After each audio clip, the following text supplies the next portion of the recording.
دوستو آج ہم سبھی جانتے ہیں کہ جہاں پر آج کے دور میں فلسطین اور اسرائیل جیسے دو دیش موجود ہیں، وہاں پر کسی زمانے میں صرف ایک ہی دیش ہوا کرتا تھا اور اس دیش کو فلسطین کے نام سے جانا جاتا تھا۔ اور فلسطین نام کا یہ دیش اوٹومن سامراج یعنی سلطنت عثمانیہ کے انڈر میں آیا کرتا تھا۔ وہی سلطنت عثمانیہ جسے اتہاس کی نہ صرف سب سے بڑی سلطنت بلکہ سب سے لمبے وقت تک راج کرنے والی سلطنت مانا جاتا ہے۔ لیکن دوستو اب سوال یہ ہے کہ آخر جس جگہ پر آج سے 100 سال پہلے صرف اور صرف ایک ہی دیش فلسطین آباد ہوا کرتا تھا، وہاں پر اچانک اسرائیل کیسے آ گیا؟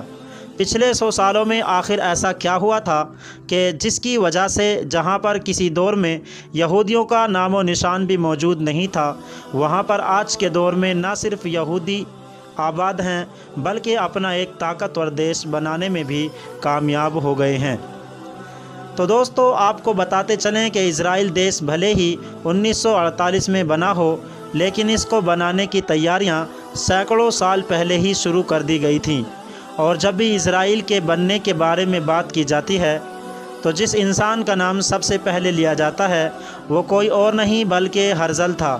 وہی ہرزل جس کو تھیوڈو ہرزل کے نام سے جانا جاتا ہے۔ دوستو یہ اتہاس کا وہ نام تھا کہ جس نے سب سے پہلے یہودیوں کے دماغ میں فلسطینی علاقے میں ایک نیا دیش بنانے کا آئیڈیا ڈالا تھا، اور اس نے باقاعدہ یہودی دھرم میں ایک ایسی مہم چلائی تھی کہ جس کا مقصد صرف اور صرف فلسطینی علاقے میں اپنا ایک نیا دیش آباد کرنا تھا۔ کیونکہ دوستو یہ ایک ایسا کٹر انسان تھا کہ جس کا یہ ماننا تھا کہ فلسطین میں موجود پوتر شہر یروشلم، جس کو ہم بیت المقدس کے نام سے جانتے ہیں، اس پر صرف اور صرف یہودیوں کا حق ہے۔ اسی لیے پوری دنیا کے یہودیوں کو چاہیے کہ وہ فلسطین کے علاقے میں جا کر آباد ہوں اور وہیں پر اپنا ایک یہودی دیش قائم کریں۔ دوستو جس وقت یہ ہرزل نام کا انسان پورے یورپ میں گھوم گھوم کر یہودیوں کو ایک جٹ کرنے کی کوشش کر رہا تھا، اس وقت سلطنت عثمانیہ کی گدی پر سلطان عبد الحمید بیٹھے ہوئے تھے۔ وہی سلطان عبد الحمید کہ جن کو سلطنت عثمانیہ کا آخری طاقتور سلطان بھی مانا جاتا ہے۔ چونکہ دوستو بھلے ہی ان کے بعد بھی سلطنت عثمانیہ میں 2 سلطان اور بھی ہوئے تھے، لیکن وہ صرف نام کے سلطان تھے، چونکہ ان کے پاس سے طاقت کو چھین لیا گیا تھا۔ ماشاءاللہ اسٹوڈیو کے فرینڈز آپ کو بتاتا چلوں کہ کچھ یورپین طاقتور لوگوں کا ساتھ ملنے کے بعد ہرزل نے سلطان عبد الحمید سے ملنے کی کوشش کی، اور 1896 سے لے کر 1902 تک ہرزل نے لگ بھگ 5 بار سلطنت عثمانیہ کے سلطان سے ملاقات کی، لیکن اس کے باوجود بھی ہرزل ناکام رہا۔ اتہاس کار لکھتے ہیں کہ ہرزل نے شروع میں تو سلطنت عثمانیہ کے سلطان سے یہ مانگ کی تھی کہ وہ کسی طرح سے اپنی سلطنت میں یہودیوں کو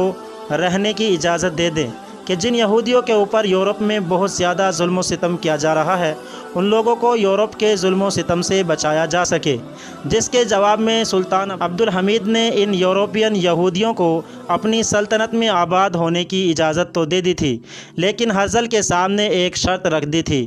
اور وہ شرط یہ تھی کہ ان یہودیوں کو صرف ایک جگہ آباد نہیں کیا جائے گا بلکہ ان سب کو الگ الگ جگہ آباد کیا جائے گا، جس کی وجہ سے ہرزل اپنے ارادوں میں ناکامیاب ہوا، کیونکہ وہ تو سبھی یہودیوں کو فلسطینی علاقے میں آباد کر کے ایک بڑے ملک کو قائم کرنا چاہتا تھا، جس کی وجہ سے ہرزل کو اب یورپ واپس جانا پڑا۔ لیکن دوستو جس دور میں سلطان عبد الحمید نے سلطنت عثمانیہ کی باغ ڈور سنبھالی تھی،